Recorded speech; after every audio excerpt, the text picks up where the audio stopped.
তুমি কখনোই কারো প্রিয় হতে পারবে না, কারণ তুমি মানুষ, তুমি টাকা না। আসসালামু আলাইকুম everyone, welcome back to my another blog from simple life style. কেমন আছেন সবাই? আমি সকাল থেকে একটুখানি ব্যস্ততার কারণে এই ভিডিওটাতে ভয়েস ওভার করতে পারছিলাম না, প্লাস আমি আপলোডও দিতে পারি নাই। একটুখানি ব্যস্ত ছিলাম, যেহেতু ঈদ সামনে, ব্যস্ততা আসলে তো একটু আছেই। সব কিছু মিলায় আর কি সারাটা দিন একটুখানি ব্যস্ত ছিলাম। পরে আমি এখন ভিডিওটা ভয়েস ওভার করে সন্ধ্যার পরে হয়তো আপলোড দেওয়ার চেষ্টা করব। যাই হোক, ফার্স্টে এখানে আমি আলু ভাজি করে নিয়েছিলাম। আলু ভাজিতে আমি শুকনো মরিচ দিয়েছি। আমি এতটা অলস বর্তমানে হয়ে গিয়েছি, আসলে কাঁচামরিচ আনতে যেতে ইচ্ছা করছিল না, তাই আমি শুকনো মরিচ দিয়ে গতকালকে আলু ভাজি করেছি। আর কাঁচামরিচটা দিতে গেলে আসলে ধুতে হবে, করতে হবে, অনেকটাই ঝামেলা। যাই হোক, আমি কথা বলতে বলতে আগে একটু ফোনটা সাইলেন্ট করে ফেলি, যেহেতু কোনো মেসেজ আসতে পারে কিংবা কোনো নোটিফিকেশন আসলে ভয়েসের ভিতরটা অনেক বেশি খারাপ লাগে শুনতে। এটা আমার মনে ছিল না। তারপরে দেন আলু ভাজিটা আমি চুলায় বসিয়ে রেখে, যেহেতু গতকালকে বিদ্যুৎ ছিল না, সেহেতু আমার সবগুলো কাজই আজকে আমার চুলাতেই করতে হবে, মানে গ্যাসের চুলাতে। ইন্ডাকশন তো অফ ছিল, এর জন্য আমি ওটাকে রেখে আমি গরম পানি করে হাতে মেখে নিয়েছিলাম গতকালকে আটাটা, যেহেতু আমার চুলাটা একটু জোড়া ছিল আর কি। তারপরে যে আলু ভাজিটা নামিয়ে ফেলছি, কিন্তু আমার কাছে কাঁচা মরিচ দিয়ে আলু ভাজির পরিবর্তে কিন্তু শুকনো মরিচের আলু ভাজিটা খেতে অনেক বেশি টেস্ট হয়, কারণ মরিচটা একটু ভাজি ভাজি হয়ে যায়। যদি আপনি ভাতের সঙ্গে খান তাহলে কিন্তু গালের নিচে পড়লে অনেক বেশি ভালো লাগে। তারপরে আমি হাতে মেখে গরম পানি দিয়ে রুটি করে নিয়েছিলাম। রুটিটা আমি অল্প একটু আটা ছিল, মাত্র 2-3টা রুটি হয়েছে গতকালকে, 3টা রুটি হয়েছিল। পরবর্তীতে 2টা রুটি আমার বাবাকে আমি খেতে দিয়ে দিয়েছিলাম। গতকালকে আমার আটাটাও শেষ হয়ে গিয়েছিল আর কি, এর জন্য আমি আমার বাবার জন্য রাতের জন্য আর রুটি রেডি করে রাখতে পারছিলাম না। তারপর আমার বাবাটা নাস্তাটা শেষ করে পড়তে চলে গিয়েছিল কোচিংয়ে। দেন আমি এখানে দুপুরের জন্য রান্নার প্রস্তুতি নিয়ে নিলাম। আজকে রান্নার প্রস্তুতিটা অন্যভাবে নিয়েছি। ফার্স্টে এখানে আমি ডাল ভাজি করে নিলাম। আমি ভাবছিলাম যে মুগের ডাল হয়তো নাই, বাট একটু খুঁজে দেখি অল্প কিছু মুগের ডাল আছে, ওই 1 মুঠ ডালই ছিল। ডালটা একটু মুগের ডাল পাতলা করে রান্না করলে কিন্তু খেতেও বেশ লাগে মুসুরির ডালের তুলনায়।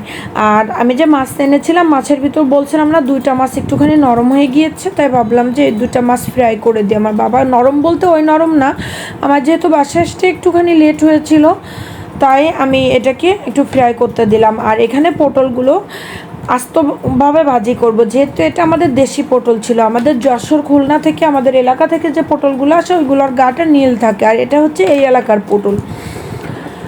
দেন এই যে দেখেন, মাছগুলোকে ভাজি করতে যে মাছগুলো যেহেতু একটু নরম হয়ে গিয়েছিল, পেটের দিক থেকে একটু কাটাটা হয়ে গিয়েছে, বাট ফেলে তো আর দিতে পারবো না, তাই আমি সকালের যে আলু ভাজি ছিল, আলু ভাজির পাশে মাছ দুটো রেখে দিলাম। তারপর এখানে পটল ভাজি করব। পটলটা আমি এমনভাবে কেচে ফেলছি, 2টা পটল ভেঙেই গিয়েছে, যাক কিছু করার নাই। এখন পটলটা একটু ঢাকা দিয়ে দিয়ে, যেহেতু একটু শক্ত সবজি, ঢেকে অল্প আছে আস্তে আস্তে করে রান্না করার চেষ্টা করবেন। খুব মজার একটা বিষয়, আমার খুব হাসি পাচ্ছে। সেদিন আমার ভাগ্নি ফোন করে আমাকে বলতেছে, খালামণি তুমি কি কখনো কালো ভুনা রান্না করেছো? আমি বলছি 15 দিন আগেও করছি, যখন মামা আসছিল, তারপরে তোমার খালু আসছিল বাসায়, তখন করছি। খুব বেশি হাসি পাইছে কথাটা শুনে, কারণ আমার হাতে কালো ভুনা মাংসটা অনেক বেশি টেস্ট হয়। পার্সোনালি আমার রান্না বলে আমি বলবো না, তবে আমার মাংসর দিকে একটু খেয়াল রাখতে হবে, মাংসর পিসগুলো যেন ছোটো না হয়ে যায়। কারণ আমি কিসের মাংস রান্না করি অনেকে চিনতেই পারে না, কিন্তু যারা চিনতে পারে না তাদের বোঝা উচিত যে এত বড় এক পিস মাংস রান্না করলে তার ভিতরে যদি কোনো মশলা না যায়, সেটা খেতেও তো একটু মানুষের বেশক লাগে। কাঁচা কাঁচা থাকে, ভিতরে কোনো মশলা প্রবেশ করে না, এর জন্য এই বিষয়টা আমার একটু কেয়ারফুল হতে হবে। বাট পটলটা ভাজি করে নামিয়ে নেওয়ার পরে আমি এখানে ডালটা সিদ্ধ বসিয়ে দিয়েছিলাম। ডাল সিদ্ধ বসিয়ে দেওয়ার পরে আমি এখানে ডালে জলের পানি বলছি, সরি, ডালে কিন্তু আমি গরম পানি করে দিয়ে দিয়েছিলাম। ভিতরে যে বাগারটা রেডি করছি এটা আমি দেখতে পারছিলাম না, কারণ একটা ফোন আসার কারণে, আমি তখন ফোনটা রিসিভ করার কারণে। আর মোবাইলে যখন ক্লিপ নেওয়া হয়, তখন যদি নাম্বারের কোনো কল রিসিভ করা হয়, তখন আর ক্যামেরাটা অন হয় না। আসলে মেসেঞ্জার, ইমো হলে কিংবা হোয়াটসঅ্যাপে এই প্রবলেমটা হয় না, বাট নাম্বারে কল আসলে তখন ইমোটা ওপেন করা যায় না, সরি মানে ভিডিওটা নেওয়া যায় না। এর জন্য আমি ভিতরে ক্লিপগুলো নিতে পারি নাই। এর ভিতরে আমি তো আমার বাবার পড়া রেডি করতেছিলাম, নোটসের কাজ করতেছিলাম। সে একটু ছাদে গিয়েছিল, সেখান থেকে এসে বলে বাইরে কেমন বৃষ্টি, এর ভিতরে একটু আলুর চপ হলে কী যে মজা হতো। ঝটপট এই আলুটা আমি এসে সিদ্ধ করে, তারপরে গতকালকে আমার কোনো নাস্তা বানানোর কোনো ইচ্ছাই ছিল না। সকালের যে আলু ভাজি আর একটা রুটি ছিল ওটাকে আমি ফোল্ড করে রেখেছিলাম যে রোলের মতো করে ভেজে চা করে দিব। বাট দেখেন মিনিটের ভিতরে আমাকে আলুর চপ বানাতে হলো।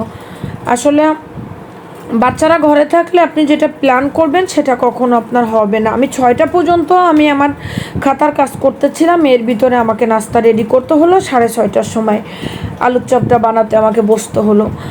যাই হোক, কী করবো, বাচ্চার আবদার রাখতে তো হবে। দেখেন উল্টাতে যে আমি কি করলাম, বেসন নিচের বেসনগুলো উপরে নিয়ে আসলাম। যেহেতু আমি একটু তাড়াহুড়া করতেছিলাম, কারণ আমার পড়াতে বসাটা দেরি হয়ে যাবে, এর জন্য একটু তাড়াহুড়া করে বাঁচতে চেষ্টা করতেছিলাম।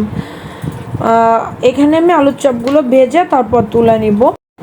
একটা কথা বলে রাখি, আমি গত দিনে একটা ভিডিওতে বলছিলাম যে কেউ কারোর কাছে ভিডিওতে সাপোর্ট চাইবেন না। তারপরেও গতকালকে একটা ভিডিওতে একটা আপু কমেন্ট করছে তাকে সাপোর্ট করার জন্য। প্লিজ আপু, আপনি যদি আমার ভিডিওতে ভালোবাসা দেন, আমার ভিডিও দেখেন কিংবা আমাকে সাপোর্ট করেন, আমাকে ভালোবাসা দেন, তা এমনিতে আমি আপনাকে ভালোবাসা দিব।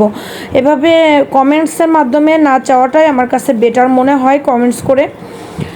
তারপরে দেখেন একটুখানি মুড়ি ছিল, সেটা নিয়ে আমরা দুষ্টামি করতেছিলাম। দুষ্টামি করতে করতে চায়ের ভিতরে আমার বাবাটা দুষ্টামি করে মুড়ি দিয়ে দিল আর কি।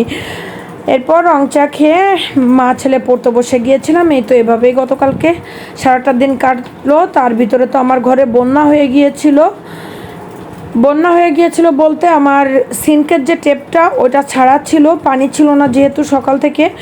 ওই টেপের থেকে আমি ভিডিও আপলোড করতেছিলাম, রান্না করতেছিলাম, সব কিছু মিলায় আমি বুঝতে পারি নাই যে আমার টেপটা ছাড়া। যখন বিদ্যুৎ আসার পর পানি ছাড়ছে তখন আমার পুরো ঘরে বন্যা হয়ে গিয়েছিল। তারপর তো সেই 5টা-6টা পর্যন্ত আমাকে সেই বন্যা পানি করতে হয়েছে। এই কয়েকদিন শুধু ভিডিওতে দেখতেছিলাম যে এদের বাসায় পানি এরকম দুর্ঘটনা হচ্ছে, অমুক বাসায় হচ্ছে, বাট গতকালকে সেটা আমার সঙ্গে ঘটেছে।